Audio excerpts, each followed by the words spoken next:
It is said that Dr. Martin Luther King Jr.'s favorite meal is fried chicken. On Sundays, he'd have fried chicken, black-eyed peas, and cornbread, and if he was lucky, there would be pecan pie for dessert. Food, and the lack of equal access to it, was one of many battles Dr. King fought during the civil rights movement. The right to shop at the same market, the right to sit at the same lunch counter. I wanted to see how a neighborhood shaped by this one man was changing nearly 50 years after he was gone. I believe, what is this? I want to say like the 4th Ward or something like that. Yeah, Old 4th Ward. Yeah. I am in Dr. King's neighborhood, the place where he was born and the place where he preached. Once the mecca of the civil rights movement, the Old 4th Ward lost its vitality in the years following Dr. King's death. But all this area right here is devoted to Dr. Martin Luther King. I'm going to take you to his house. In the 1980s, a small group that included MLK's wife, Clara Scott, and his sister started working to revitalize the neighborhood, preserving the home of the most influential leader of the civil rights movement.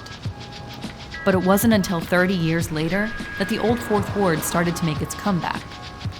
Perhaps it can be credited to a few entrepreneurial restaurateurs who moved in 7 or 8 years ago, attracted to the potential of hundreds of thousands of hungry tourists.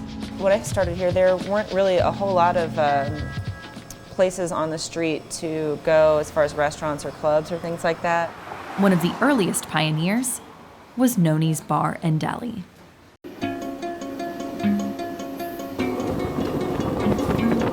My name is Clara Ritger, and I'm an amateur cook, professional eater, and documentary filmmaker. For 10 days, I took a train across the country to tell the stories of revitalizing communities through the lens of food. This is the Great American Cooking Story. For Matt Rupert, owner of Noni's Bar and Deli, the Old 4th Ward was an opportunity.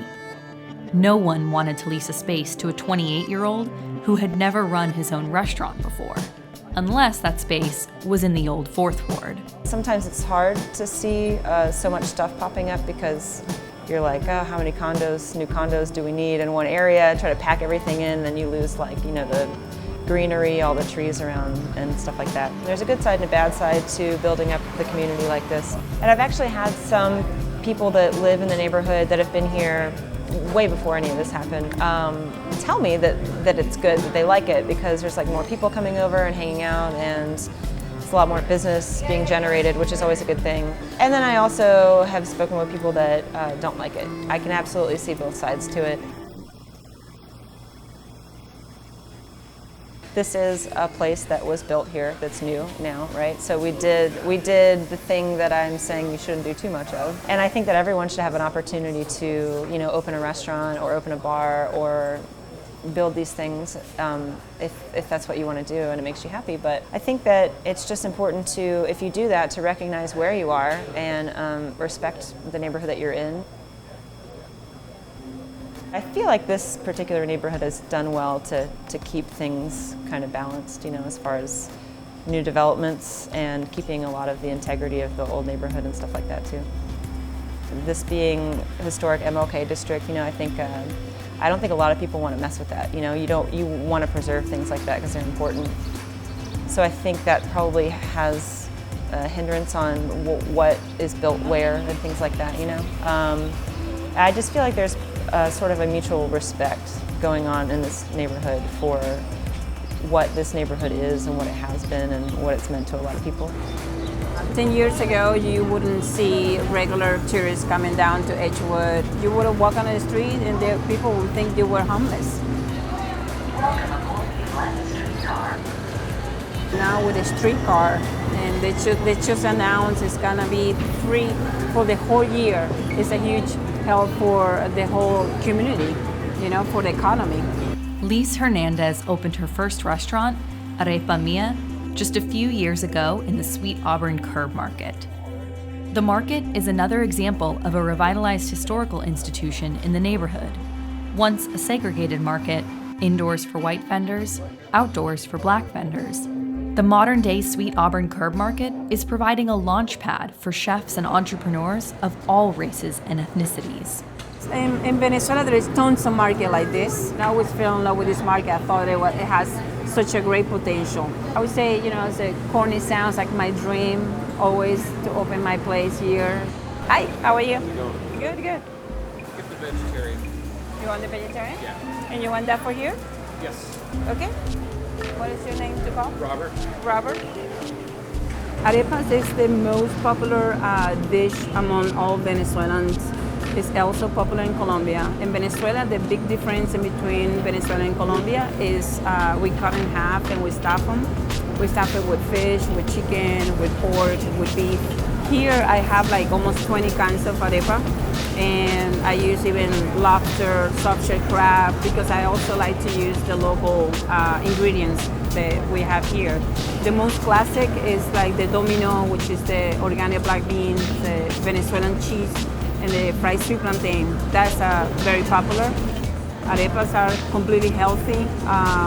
There is no fat. You can fry them, but I don't fry mine. And it just depends the ingredient that you put on it. That's all, and it's delicious, very, very delicious. It's made in a cornmeal patty. It looks like a burger. They're loaded, they're fantastic, and it's naturally gluten-free. It's all fresh ingredient because we use a local farm. We don't have freezer or anything like that. So, awesome. It's crazy because I have a lot of people that they never had something like this before. That was like, I never had something like that. That was the best thing that ever in my life. And I just tell them like it's just fresh food. That's all. I don't have frozen plantains. I buy me plantain greens and I let it ripe naturally. Or the meat is local farms. I do pay a really high cost for my ingredients, top quality ingredients, but I'm teaching them. And I think they know because they keep coming back and they know the price is you are paying for quality. Especially here in the South, they eat a lot of fried food and burgers and McDonald's. I think it's time to kind of step back a little bit and just think about what a real food takes. That is my goal here, teaching people about eating fresh ingredients. That's part of my job, to do that. It comes with a job, with the art of being a chef. Since I was little, like 6 years old, I always was around restaurants. My mom always cooked. My dad was a chef. He always was cooking. I just ended up being cooking my whole life, and I never felt like a job. I was missing, arepas because you did it every day in Venezuela. Arepa mia means what I translate is dear to my heart. Also, mia is like something that belongs to you, that's always with you, that just nobody can take from you. It's beautiful. Yeah, it's a beautiful country. Truly say beautiful. Unfortunately, the government has just destroyed. Yeah. The opportunity for me is the opportunity just to explain and to teach about where I'm coming from and about Venezuela, especially right now where Venezuela is having such a hard time. I bring in the positive of being Venezuela and represent Venezuela in the best way and possible that I can do for my country. And being here in America, now becoming a citizen of this country, this is home to me, But I will never forget where I'm coming from. So that opportunity, I will always be definitely very grateful for that.